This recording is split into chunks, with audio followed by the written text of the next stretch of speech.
अस्सलाम वालेकुम वरहमतुल्लाहि वबरकातुहू। एक नई वीडियो के साथ आपकी खिदमत में हाजिर और उम्मीद करता हूँ तमाम दोस्त खैरियत से होंगे। जैसा कि आपको पता है कि साद रिजवी समेत 23 तहरीक लबैक पाकिस्तान के रहनुमाओं को सरकारी तौर पर जो है इश्तिहारी करार दे दिया गया। हालांकि सब लोगों को पता है कि वो 7.5 माह से इदारों की तहवील में है, एजेंसियों की तहवील में है। जैसा कि मरकज़ तहरीक लबैक पाकिस्तान भी इसकी तस्दीक कर चुका है कि अल्लामा साद हुसैन रिजवी साहब एजेंसियों की तहवील में है, हाफिज़ अनस हुसैन रिजवी साहब भी इदारों की तहवील में है और तमाम ज़्यादातर जो है वो कायदीन इदारों की तहवील में है और कारकुनान भी। उसके बावजूद इंसाफ इस तरह का अदालतें जो है वो मस्जिद रहमतुल लिल आलमीन भी न खुलवा सकी। अदालतें ये भी ना बता सकी कि अल्लामा साद हुसैन रिजवी साहब कहाँ पर मौजूद हैं। उनके हवाले से पटिशन दायर की गई लेकिन उनका ताहाल कोई जवाब नहीं दिया जा सका। लेकिन बादामी बाग पुलिस की जानिब से ये सिफारिश की गई कि इन जो है वो सरबराह तहरीक लब्बैक पाकिस्तान समेत 23 जो है तहरीक लब्बैक के कार जो है वो रहनुमा वो फरार हैं, उनके वो हमें मतलूब हैं, तो इसलिए उनको इश्तिहारी करार दे दिया गया है। अदालतें एक तरफ तो इंसाफ न दिलवा सकी, न जुडिशल कमीशन बनवा सकी, लेकिन दूसरी तरफ इश्तिहारी करार देने में उन्होंने ज़रा भी जो है वो देर नहीं की और इश्तिहारी करार दे दिया। उस हवाले से एक स्क्रिप्ट मैंने लिखी है जो आपके सामने मैं बयान करने लगा हूँ।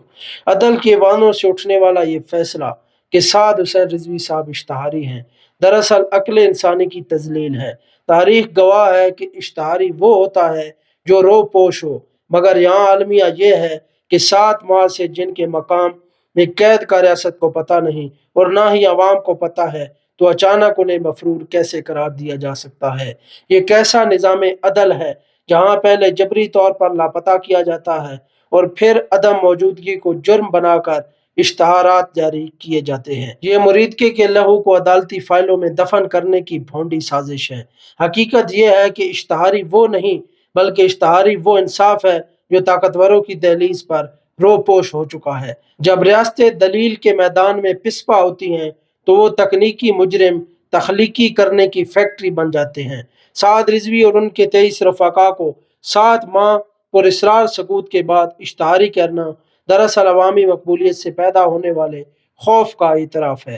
तारीख के औराक पलट कर देखें, हक परस्तों को हमेशा बागी और मफरूर ही लिखा गया है, मगर वक्त ने साबित किया कि मुनसफ़ों के कलम बिक गए मगर हक का सुरंगू न हो सका। ये 28 नाम दरअसल इस बिसाकी पर खड़े निज़ाम की मौत का इश्तहार है। दुनिया के किसी कानून में ये मंतक नहीं मिलती कि जिसे रियासत ने खुद बेनाम में रखा हुआ है उसे ही कानून से भागा हुआ करार दे दिया जाए। 7 माह से जायद का अरसा गुजर गया, मुरीदके के जख्म आज भी ताज़ा हैं, मगर इंसाफ का तनाजु सिर्फ उन लोगों के लिए हरकत में आया जो खुद मजलूम हैं। साद रिजवी को इश्तिहारी करार देना दरअसल मुरीदके के शोधा के जख्मियों पर नमक पाशने के मुतरादिफ है। ये फैसला साबित करता है कि यहाँ इंसाफ सिर्फ ताकतवर की लोंडी है जो उसकी मर्जी के मुताबिक मुजरिम और मुअज़्ज़िज़ के अलकाबात बांटती फिरती है। ये वही कानून है जो बड़े बड़े लुटेरों को प्रोटोकॉल देकर रुखसत करता है। अगर आज एक हाफिज कुरान और दीन के पासबान पर खुदा की जमीन तंग की जा रही है तो समझ लो कि इसी मुआशरे में निज़ाम अदल का जनाजा बड़ी धूमधाम से निकल चुका है। ये सैकड़ों रहनुमा इश्तिहारी नहीं बल्कि तुम्हारा वो ज़मीर इश्तिहारी हो चुका है जो सच को पहचानने से कासिर है। इंसाफ की बस्ती में एक ऐसा तमाशा है कि जिन्हें 7 माह से जायद जबरी तौर पर नजरों से ओझल रखा गया है, आज उन्हें ही रोपोश करार देकर इश्तिहारी करार दे दिया गया है। हाफिज साद रिजवी और उनके रफाका का जुर्म क्या है? क्या ये कि वो मुरीदके की शाहराहों पर बहने वाले अपने कारकुनों के लहू का हिसाब मांगते हैं? लाहौर की एटीसी अदालत का ये फैसला कि वो इश्तिहारी हैं दरअसल अक्ल इंसानी की तजलील और आइन व कानून की खुल्लम खुल्ला खिलाफ वर्जी है। 7 माह से रियासत ने उन्हें कहाँ और किस हाल में रखा, रियासत उसका जवाब क्यों नहीं देती? और अदालतें भी बिकाऊ हैं और ताकतवरों की रंडियां हैं जो बगैर सोचे समझे इतने बड़े फैसले बगैर सबूत के सुना रही हैं। ये कैसा इंसाफ तराजू है जिसका एक पलड़ा तो लंदन में बैठे असल इश्तिहारियों के लिए रलीफ से भरा हुआ है मगर दूसरा पलड़ा उन असीरों के लिए सिर्फ इश्तिहारियत के परवाने लाता है जिनका जुर्म सिर्फ नामूस रिसालत व खत्म नबूवत की पहरेदारी है, जिनका जुर्म फलस्तीन के मजलूम मुसलमानों के लिए रोडों पर निकलना, उन्हें रिलीफ दिलवाना है और सेहूनियों के खिलाफ جو ہے وہ آواز بلند کرنا ہے۔ لیکن یہ صہیونیوں کے پیروکار، یہ نوبل پرائز دینے والے جٹ آج اپنے ہی مظلوم مسلمانوں کا قتل عام کر کے بے حسوں کی طرح گھوم رہے ہیں، اور کسی کے سامنے جواب دہ نہیں ہے کہ ان کے ٹیکسوں سے خریدا گیا اسلحہ ہم نے انہی لوگوں پر چلایا ہے، ان کا جرم کیا تھا؟ آج بھی یہ سوال باقی ہے۔ آج بھی ہر بندے کی زبان پر یہ سوال جاری ہے کہ آخر گولی کیوں چلائی؟ ان کو مذاکرات کے ذریعے بھی اس مسئلے کو حل کیا جا سکتا تھا، لیکن گولی ہی کیوں حل ہے؟ 2017 سے لے کر 2026 تک اس طرح کا ظلم و بربریت کیوں کی جا رہی ہے؟ تحریک لبیک پاکستان ایک پرامن جماعت ہے، محب وطن جماعت ہے، اور اسلام کا نام لینے والی جماعت ہے، اور ہمیشہ ناموس رسالت اور ختم نبوت کے معاملے پر جو ہے وہ اپنا عظیم موقف رکھے ہوئے ہے۔ پھر بھی ان لوگوں کو گولی کا نشانہ کیوں بنایا جاتا ہے؟ اور کچھ لوگ کہتے ہیں کہ اگر 2017 سے لے کر ثانیہ مرید کے سے قبل جتنے ہمارے شہداء جو ہے وہ شہادت کے مرتبے پر فائز ہوئے، اگر ان کے لیے عدالتوں میں کئی کیس دائر کیے جاتے تو آج یہ معاملہ نہ بنتا۔ ان کے لیے عرض ہے کہ 7.5 ماہ سے آپ دیکھ رہے ہیں، اس سے قبل بھی جو ہے وہ قانون نے ہمارے ساتھ دوہرا معیاری رکھا ہے۔ جیسا کہ آپ نے دیکھا کہ ہمیشہ قانونی رستہ اپنایا گیا، لیکن ہمیشہ دوہرا قانونی سامنے آیا۔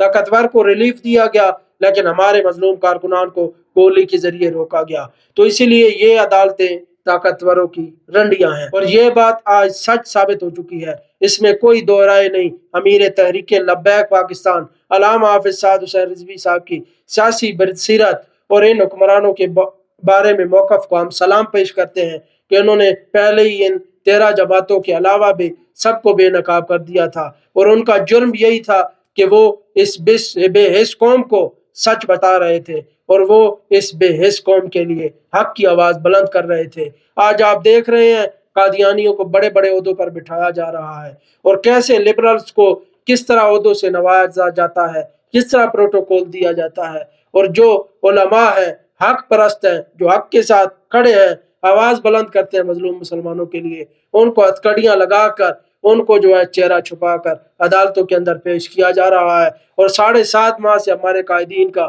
ریاست کچھ نہیں بتا رہی کہ وہ کہاں پر موجود ہے، کس حال میں ہے۔ آپ دیکھ سکتے ہیں یہ دورہ معیار ہمارے ساتھ کس طرح کا جو ہے وہ رویہ اختیار کیے ہوئے ہیں، لیکن کوئی بات نہیں، یہ سدا بادشاہی میرے رب کی ہے۔ اور یاد رکھے جب ہماری غیبی مدد آئے گی تو پھر ان کے کچھ بھی معاملات، کچھ کام ان کے نہ آئیں گے۔ انشاءاللہ اسی ذات پر بھروسہ ہے، اللہ کی مدد ہمارے ساتھ ہے۔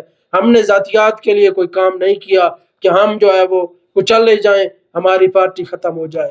انشاءاللہ اللہ رسول کے فضل و کرم سے تا صبح قیامت تک انشاءاللہ قائم دائم رہیں گے۔ انشاءاللہ رسول اللہ صلی اللہ علیہ وآلہ وسلم کے دین کو تخت پر لانے کے لیے انشاءاللہ ہر حد تک جائیں گے۔ رہے گا یوں ہی ان کا چرچا، رہے گا پڑے خاک ہو جائیں جل جانے والے، انہیں جانا انہیں مانا، نہ رکھا غیر سے کام، للہ الحمد میں دنیا سے مسلمان گیا۔ اور جو لوگ کہتے ہیں کہ سعد رضوی مائنس ہو گیا ہے، سعد رضوی اشتہاری ہے، ان کے لیے ایک ہی پیغام ہے، ایک ہی جواب ہے، جو دلوں میں بستے ہیں وہ کاغذ کے پروانوں سے مفرور اور مائنس کبھی نہیں ہو سکتے۔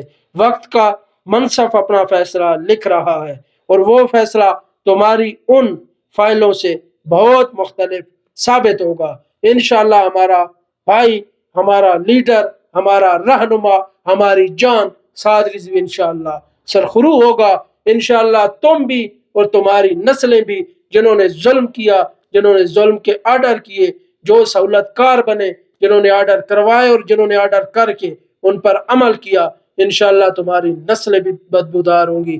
انشاءاللہ تمہاری نسلیں بھی ان مظالم کا قرض چکائیں گی جو تم نے ان پرامن لوگوں کے ساتھ کیا۔ طاقتوں کا ناجائز استعمال، بے دریغ اسلحے کا استعمال، گاڑیوں کے ذریعے کچلا گیا، لاشیں تک بھی نہ دی گئیں، تم نے صہیونیوں کو بھی پیچھے چھوڑ دیا۔ لیکن یہ یاد رکھو، سدا بادشاہی میرے رب کی ہے۔ کب تک تم بھاگو گے؟ جس دن اس کی پکڑ آ گئی انشاءاللہ پھر تمہیں زمین و آسمان میں کوئی پناہ گاہ نہ ملے گی، پھر تمہیں کوئی بھی اس پکڑ سے بچانے والا نہیں ہوگا۔ میرے رب کی پکڑ بہت سخت ہے۔ تاجدار ختم نبوت زندہ باد، زندہ باد، زندہ باد۔